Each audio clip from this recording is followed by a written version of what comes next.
So I want us to dive deep into the session that you're just presenting today. But before getting to that, can you just introduce yourself so the audience can get to know who you are and what you do? Okay, thank you very much. My name is Anthony Senanu, and I'm a doctoral student from the University of Cape Coast, Department of Sociology and Anthropology. And I'm a researcher in sexuality and reproductive health issues. Thank you so much, Anton. Now, maybe let's get into the topic of the discussion. Conceptualization of sexuality in Africa. That was the topic that you're talking about today during the conference. What is this? Can you unpack a bit when we talk about the conceptualization of sexuality in Africa? What does it mean? Yeah, so basically, conceptualization in Africa is a multifaceted issue. I mean, especially around the world, especially in Africa, where there are a lot of debates ongoing, especially regarding anti-LGBT laws and all that. So once you hear the word sexuality, everyone's attention focuses on LGBT. But sexuality goes beyond that.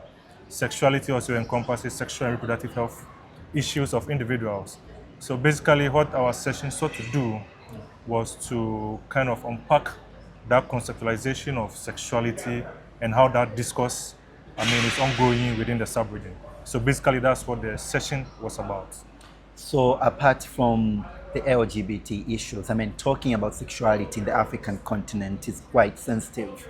And I don't know how we've managed to bring that discussion within the 9th African Population Conference. And I know when we talk about sexuality, we go beyond LGBT rights, we go beyond other sensitive topics that that normally tend to get resistance from our communities. But in your session, I get to learn when talking about the conceptualization of sexuality within the African continent, it's beyond that.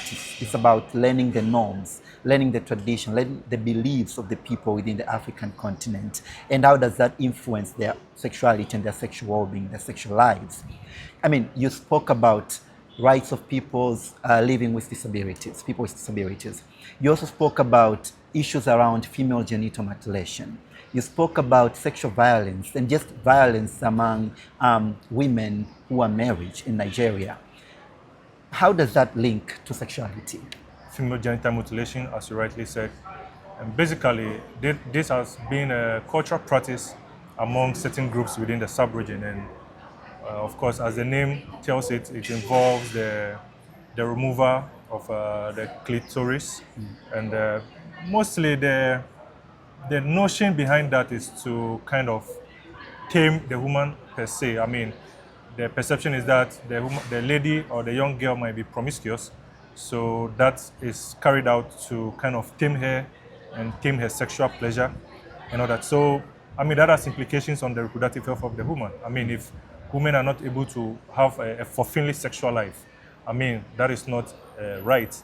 And issues also about domestic and intimate partner violence also came up during the session. For instance, in certain parts of Africa, or in most parts of Africa where patriarchal norms are very pervasive, women are not able to have the agency, the ability to kind of make decisions when it comes to their reproductive health. So some of these issues, so gender-based violence, intimate partner violence, all this has implications on the reproductive health of the woman.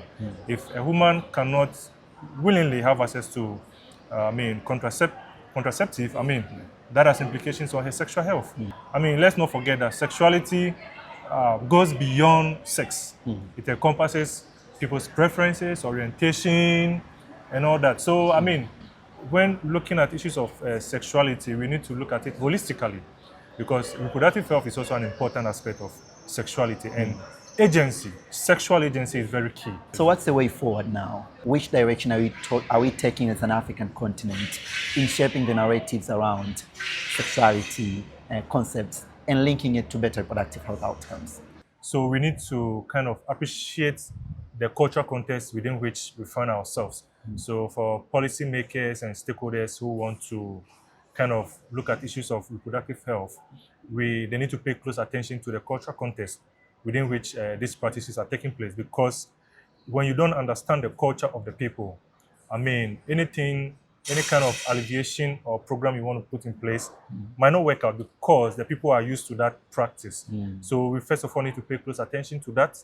And once we understand them, we need to bring them on board, kind of formulate programs, and in the formulation of the programs, they need to be involved.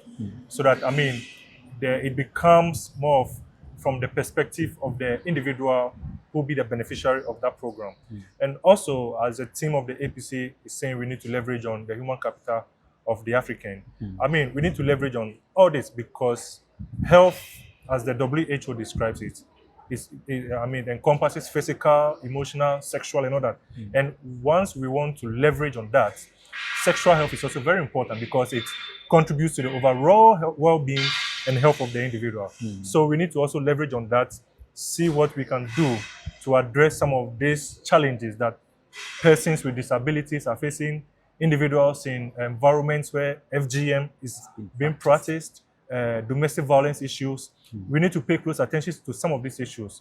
Once we harness all these issues and we deal with it properly, then we can contribute to the human capital within the sub-region, because once you have the human capital is good enough, it brings about development. So we need to also pay close attention to that because health is wealth. Thank you so much, Anton, for agreeing to speak to me. Also, being vulnerable to challenge these harmful sexuality concepts that are actually happening in the continent. And I join you I acknowledge what you're saying, and I agree with you that there is a hope from this conference that this is going to happen. So thanks. Thank you very much. Good.